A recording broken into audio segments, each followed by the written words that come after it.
Ladies and gentlemen, the story you are about to hear is true. Only the names have been changed to protect the innocent.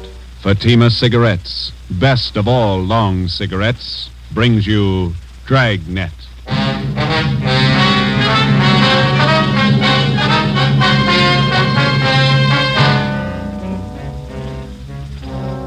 You're a detective sergeant. You're assigned to Narcotics Bureau. A vicious criminal has resumed operations in your city. His profession, dealer in narcotics. You know his name. You know he's guilty. Your job, prove it. If you want a long cigarette, smoke the best of all long cigarettes. Smoke Fatima. Fatima is the long cigarette which contains the finest Turkish and domestic tobaccos superbly blended to make Fatima extra mild.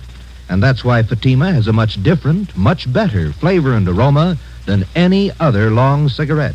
That's why Fatima has more than doubled its smokers, coast to coast. So, if you want a long cigarette, smoke the best of all long cigarettes.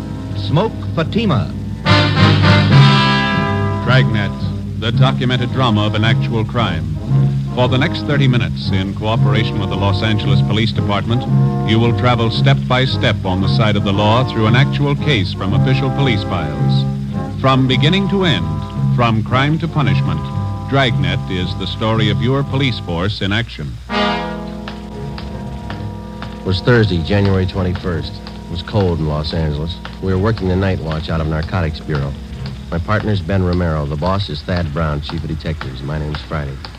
I was on the way back into work, and it was 3:49 p.m. when I got to the main lobby of the City Hall.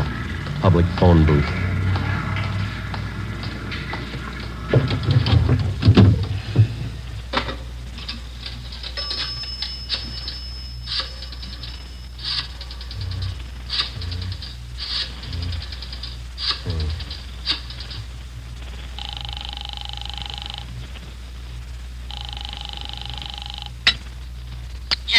Hello, Ma. This is Joe. Joseph, you said you were going to be home at 4 o'clock. Oh, I couldn't help it, Ma. They changed the schedule. I got my stuff all right. Thanks for packing it. Well, I put your socks and your clean T-shirts on the bed. Did you put them in your bag? Yeah, I got them. Got them off the clothesline right after you called. They weren't quite dry, or I would have packed them for you. I got them all right. Listen, Ma, I'll call you whenever I get the chance. Now, don't worry. How long are you going to be gone? I haven't any idea. Maybe a month. All depends. How can I get in touch with you? You can't. Call Ben. He'll get the message to me somehow. Where is it you're going, Joseph? Well, I'm not going anyplace, Ma. I'll be right here in the city, but I just won't be able to come home for a little while. It's a special job. No, like the last time? Yeah. Well, you be careful now. Watch what you order when you're eating out in those awful restaurants, Yes. and get your rest. Yes, you ma'am. need plenty of rest. Yeah, okay, Ma. I'll be all right. I was shopping today. I bought a nice loin roast for dinner tomorrow night. Now, you won't be here. Why don't you invite the neighbors over, the Newtons? That'd be good company for you. Well, maybe I'll ask your Aunt Elizabeth over. Yeah. Now, don't worry. If you want to get in touch with me, you deliver the message to Ben, okay? Yes, all right. What kind of work you be doing? It's going to be dangerous? Oh, it's just another job, Ma. It'll work out. I'll call you when I can. All right, Joseph. Be careful now. Take care of yourself. Yeah, you too. Goodbye, Ma. Joseph. Bye.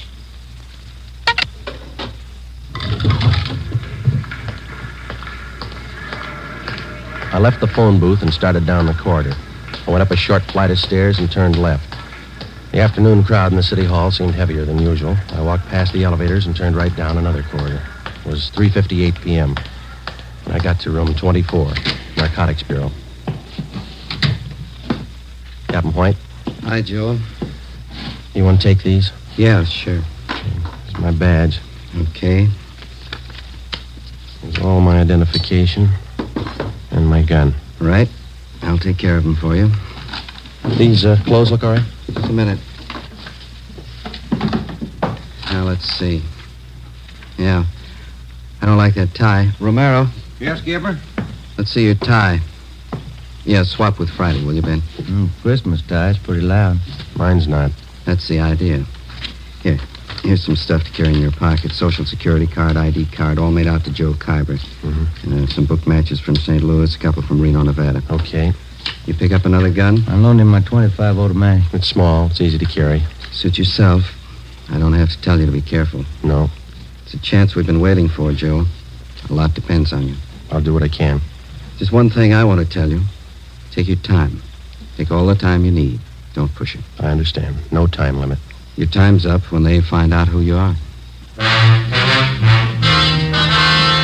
Captain Lynn White and I left the Narcotics Bureau together with Ben and Johnny Bingham. We went down the hall to the office of Chief of Detectives Thad Brown. As in most major narcotic cases, the plan involved the coordinated work of all three offices, the federal, state, and our own local bureau.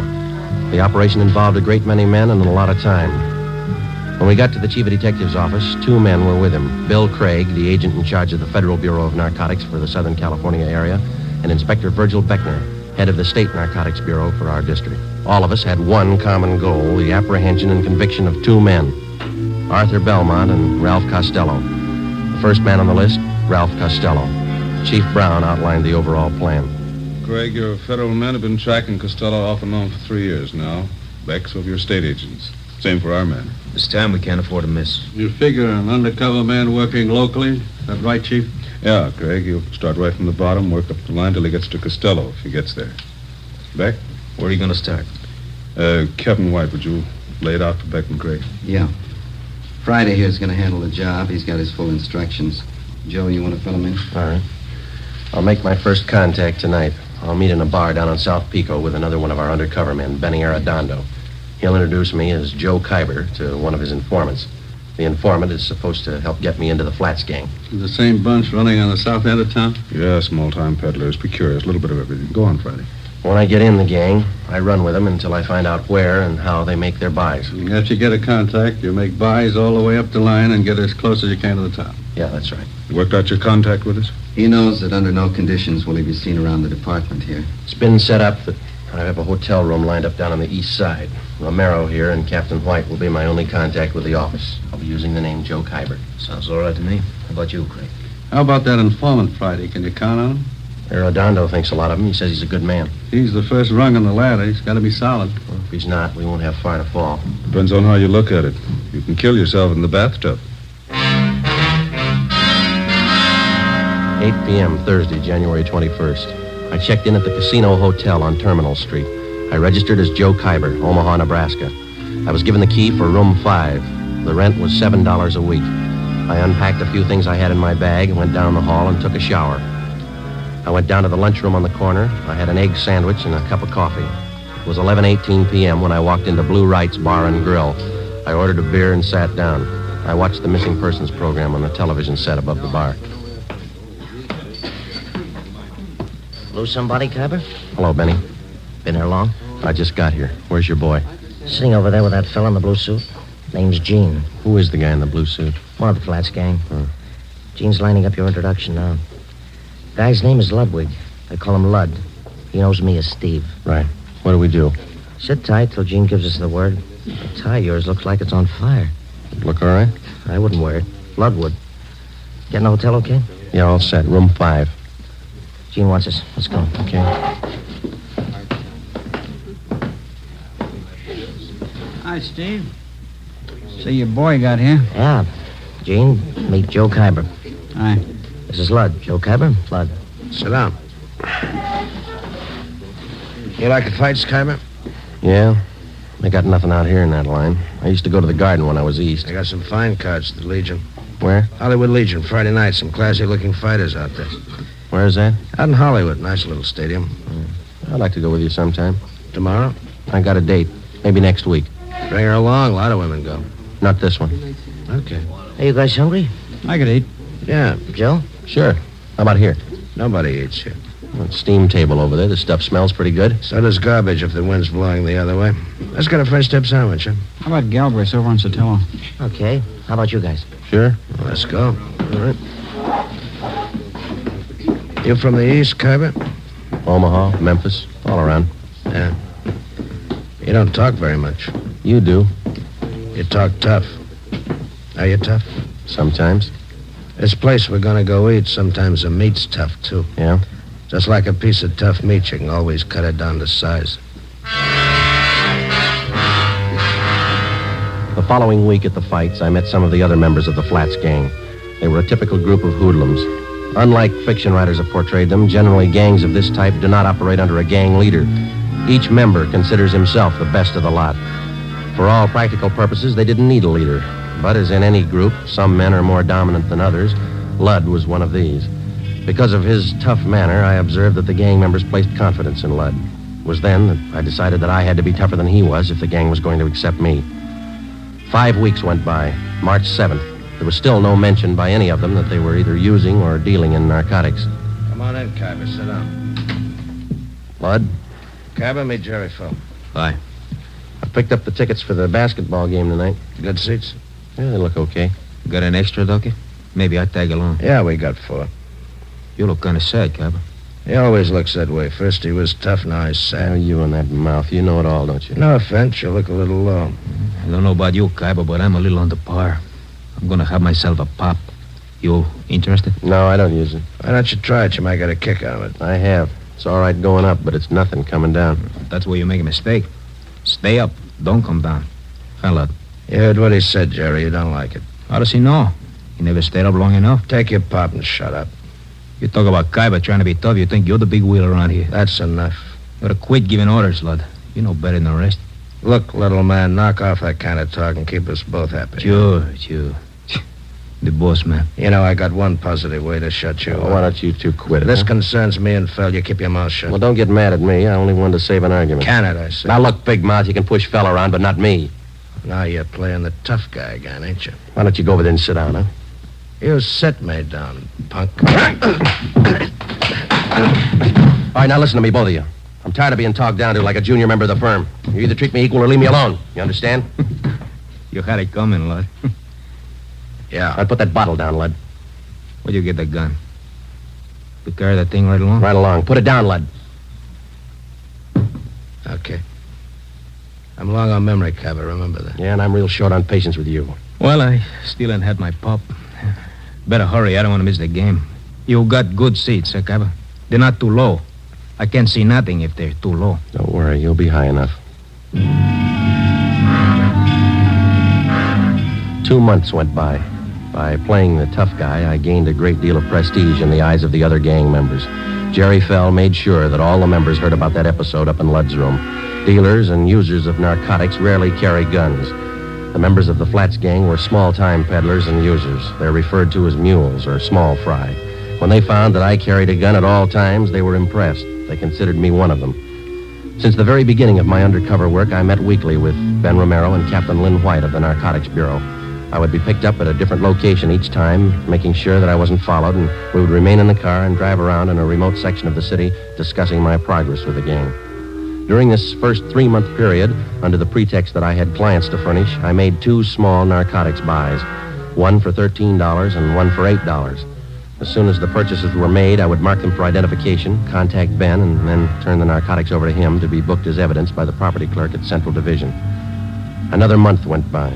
Thursday, June 5th, 11 p.m. We had just returned from the midget auto races, and we were sitting around in Lud's room. You mentioned something out at the races, Cabby. Now what's on your mind? I told you, Lud, I need a half a dozen caps right away. I got people putting the bite on me. Old customers.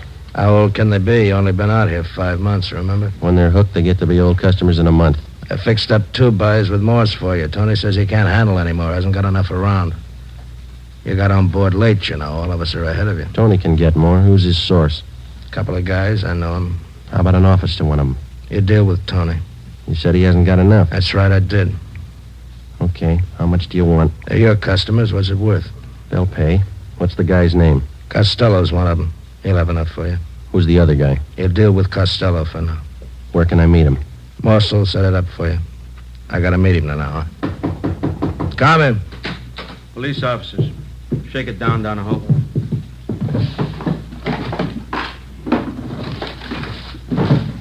What's the trouble?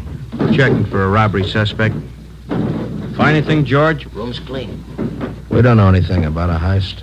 You'll have to come downtown and answer a few questions. What's the matter with you, fella? You look like we spoiled your party. Yeah, you spoiled it.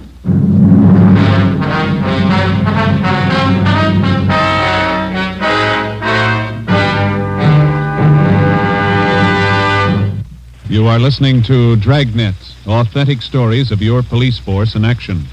Now, here's an authentic report from Fatima Cigarettes. In 1949, Fatima more than doubled its smokers from coast to coast. In 1950, enjoy Fatima yourself. You'll find Fatima extra mild. Because Fatima is the long cigarette which contains the finest Turkish and domestic tobaccos superbly blended to make Fatima extra mild. You'll find Fatima tastes much better. Fatima's superb blend gives you a much different, much better flavor and aroma than any other long cigarette. You'll find Fatima best in cigarette quality. Fatima has always stood for the best in cigarette quality.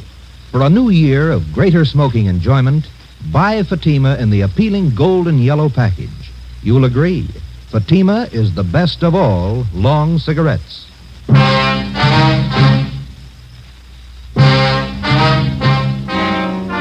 The chance of my being picked up while working on an undercover assignment was one which all of us had considered. Since only a handful of men out of some 5,000 working police officers in the department knew anything about our narcotics investigation, we knew that such an occurrence was not impossible. It's one of the chances we had to take. In this instance, we lost, and the critical meeting with one of the men we were after was forestalled. How long our detention at police headquarters would delay my meeting with Ralph Costello was anybody's guess. Could mean weeks or maybe months. I was booked on suspicion of 211 PC robbery. So was Ludd. The next afternoon, I was taken from cell block 10D2 to the interrogation room. Come on in and sit down, Khyber. How are you, Friday? It was a tight squeeze. The booking number's been canceled, Joe. Print's been stopped. Those two men from robbery who pulled me in, Wynn and Donahoe, I thought I was in trouble for a minute. They had no idea you were in that room. Once they got up there, they had to follow through. Well, they played it right. They remembered their etiquette. If either one of them had said hello before you did, you might have been in big trouble. Well, I'm in big trouble anyway. I had a meet all set with Costello. Almost set, anyway. Just a case of bad timing in that pickup, huh? Well, if they'd have got there 2 hours later, it might have been different. Well, how do you stand now? How close are you to Costello? I need some more money. I got to pay off Ludd. And he'll take you to Costello if you pay the right price? Yeah. Ludd's working through Morse. You know about him. Remember, Friday, if there's any questions when you get back to that gang, you were booked for CCW. You're out on bail. Yeah. I got you another gun, Joe. 32 automatic, okay? Yeah, thanks. I couldn't go back with the same one. What about the federal and state men? How are they doing? Pretty good.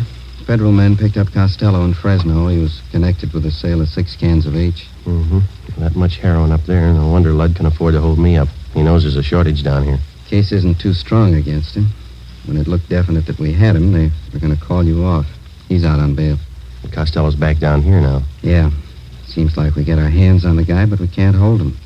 Narcotics in their possession or under their control. That's what the book says. That's the way we got to get him. We'll get him that way. It's up to you now, Friday. Stay with it and keep your chin covered. Well, if you need anything, Joe, call. Your mother's been over at the house for dinner a few times. She's okay. Thanks. Tell her I'm all right, will you? Sure. She worries a lot about you, Joe. Anything happened to you, it'd just about kill her. That makes 2 of us. I'll see you. Before I left the city hall, Captain White drew out some more money from the Secret Service Fund. This fund is for the sole purpose of undercover work. This latest amount was for the narcotics buy that I hoped to make with Ralph Costello. An hour before I left, Ludd was released on a writ that he had arranged for. Saturday, June 7th, 9 a.m. I checked back into my room at the Casino Hotel. During the 3 weeks that followed, I kept asking Ludd to arrange a meeting for me with Tony Morse, the next man on the ladder, on the way up to Costello. Ludd kept stalling me. Another week went by. Captain Lynn White, Ben, and I held our regular weekly meetings. On July 6th, Ludd told me that a meeting with Morse had finally been arranged for 8 p.m. that night. I called Ben and told him I'd meet him and the captain immediately after I talked with Morse. At 8 p.m., following the instructions Ludd had given me, I was in the downstairs waiting room at the subway terminal at 5th and Hill. I was told to wait by the apple vending machine.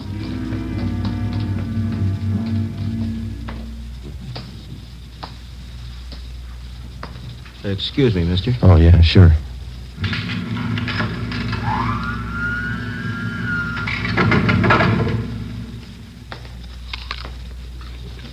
Khyber? Yeah. You Morse? That's right. Want an apple? No, thanks. Well, sit down. All right. Now, what'd you have in mind? I got a couple of $100 to spend. Can you handle it? Who sent you? You know who sent me. Sure I do. I just want to hear you say it. Ludd. We can handle it. What'd you have in mind? I said $200 worth. That's 40 caps. We got it. None of that Mexican junk. I want European stuff. You bought before, you'll take what we got. That last buy I made through Lud, the junk was cut to nothing. I can only use so much milk of sugar, you know. By the time it got to you, it was probably cut pretty thin. So was the price you paid for it. I'm not looking for bargains. I push to good people. I want good stuff. You'll do better this time. You're not dealing with Lud. Sure, we cut it. No more than anybody else. Not as much as Lud. When can I get it? You got some sick people? Couple. Have it for you in an hour. Where's the meat? Got a watch? Yeah. What time you got? 12 minutes after 8. Add a minute. Make it 13 after. Okay. An hour from now. 9:13. Meet Lud at Macy and Brooklyn on the corner. He'll tell you what to do. Will Lud have it? Meet Lud at 9:13. See you later, Kyber. Oh, wait a minute. How do I know you're leveling? How do we know you are? I went out the front of the subway terminal building. I took a cab down to 7th and Main. I got off and walked into Pop Sherman's bar. I called the office and set up a meeting with Ben and the captain. I ordered a beer, paid for it, left my change in the bar, asked the bartender to watch it, told him I'd be right back. I went out the back way, crossed the alley, and got down to Los Angeles Street. I walked up to 9th and picked up a cab to take me to Fulton and Covina Avenue. I got out and walked 2 blocks. It was 8:41. Joe? Hi. You meet Morse? Yeah. Sure nobody tailed you? I took all the precautions. What's the setup? I'm not sure, and I don't have much time. I'm going to make the buy tonight. When? 9:13. You don't have much time. Kind of rushing it, aren't they? I figured I'd better play along. Who's the meet with? Morse told me to meet Lud at Macy in Brooklyn. Said that he'd carry it from there. Costello in on it? I don't know. You got it all. All right. We'll start picking up the Flats gang. Everyone but Lud. What do you think? Well, the way I got it figured, Morse is Costello's runner. He checked me out, and as far as I could tell, he thinks I'm okay. Yeah. I got a hunch Lud's going to take me to either Morse again or Costello or possibly both. I don't know where the actual meet's going to be. That means a tail job. We'll have to pick you up at Macy in Brooklyn and stick with you until after Lud leaves, if he does, and follow through with you. Figure it wide, Skipper. Don't worry, I know we're close. What time you got, Romero? 10 minutes to 9. Turn down the next block. Right. Pull up here, Ben. Okay. Here you go, Friday. Keep your chin covered. Yep. Hey, Hello, Phil. friends of yours in the car? Why? I know them. They ain't friends of mine. I didn't say I knew him. I don't know the guy driving, but the other guy, I seen him lots. Just about 4 weeks ago, we all seen him, huh? That fuzz, white, narcotics man. Oh, yeah. Well, they've been riding me since they picked me up with a gun. Won't do, cop. Narcotics man ain't got nothing on you. That was robbery, remember? They got a make on me from Nebraska. They've been on me ever since I got here. That figures. You're one of them. All right, look, Jerry. I'll argue with you later. I'm in a hurry. I got to meet Lud. I tag along. I want to see Lud, too. You going to spill to Lud about what you think? Maybe. I figure I owe it to him. I known him a lot longer than you. I know he ain't no cop. And you're sure that I am? I know you are. Let's see what Lud thinks. Yeah. All right, come on. On your feet. Get out. I looked at my watch. It was 2 minutes to 9. In 15 minutes, I had to meet Lud. I had to hit Jerry Fell. I couldn't take the chance of him getting to Lud before I did. I couldn't leave him. I couldn't take him with me. I pulled him to his feet and half dragged and half carried him 2 blocks before I spotted a patrolman. Hey, officer! Officer, over here! Yeah, what's the trouble? I'm Friday, Central Narcotics. Yeah. Take this man and get him downtown. Contact Chief Brown. He'll identify me. Serial number 2288. Friday, Narcotics. The suspect's name here is Jerry Fell. You got it? Yeah, you got some kind of identification? No, I haven't. Not a thing. This is special duty. I'm sorry, I don't know you. Have to hold you till I call in. All right, but hurry, huh? Call box right here.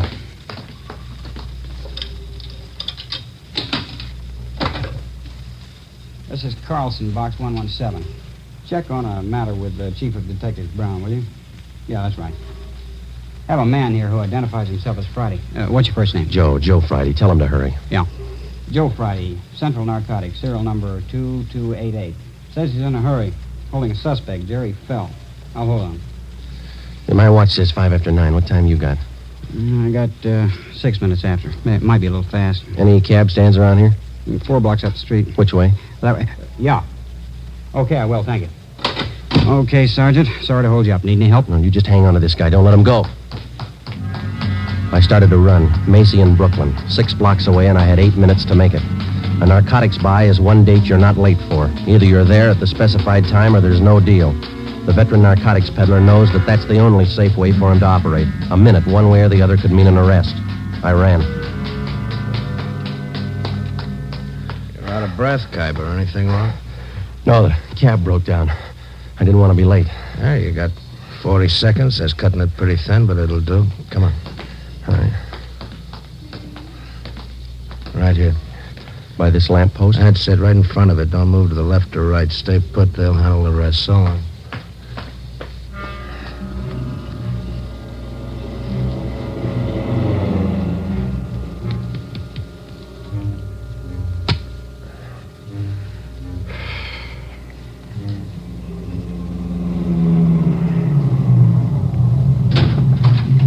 Get in, Kyber. Got the money? Right here. 60. Yeah, 200. Here's your package. Okay. That's it. Joe Kyber, meet Ralph Costello. Hi. Hello. Out this side, Kyber. Okay. I'll see you.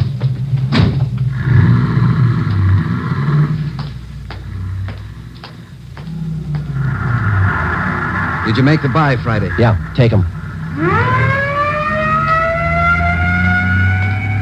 Hi, Joe. Ben, thought you were with the captain. They don't need me. That intersection's blocked off up there. They're pulling them over right now. See? Yeah. They got him. Costello in the car? Yeah. And that's half of the team. Now what? We go after the big man, Arthur Belmont. Took us 7 months and 4 days to get to Costello. Lots of time. Yeah. Always seems to work out that way, doesn't it? What's that? They always run out of time before we do.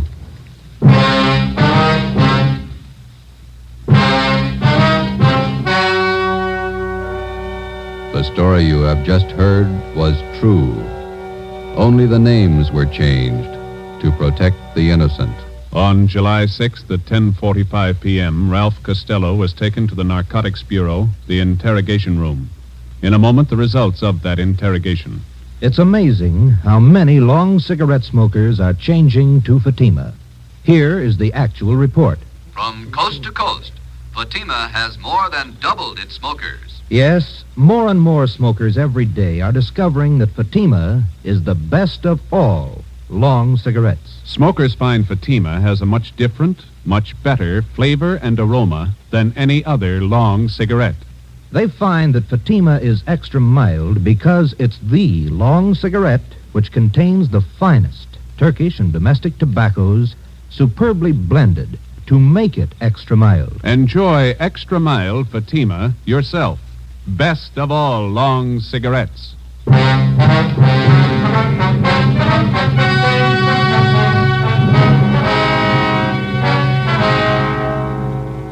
With the promise of the United States District Attorney that his prison terms for the possession and sale of narcotics would run concurrently rather than consecutively, Ralph Costello agreed to furnish us vital information concerning the #1 narcotics dealer on the Pacific Coast, Arthur Belmont. Next week, the big man, Arthur Belmont.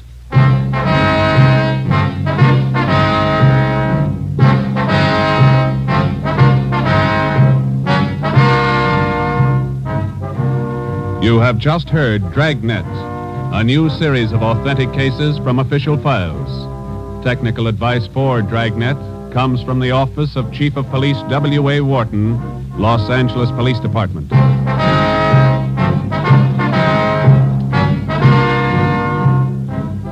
Fatima Cigarettes, best of all long cigarettes, has brought you Dragnet from Los Angeles. Hear Mr. and Mrs. Ronald Coleman in the Halls of Ivy tomorrow evening on NBC.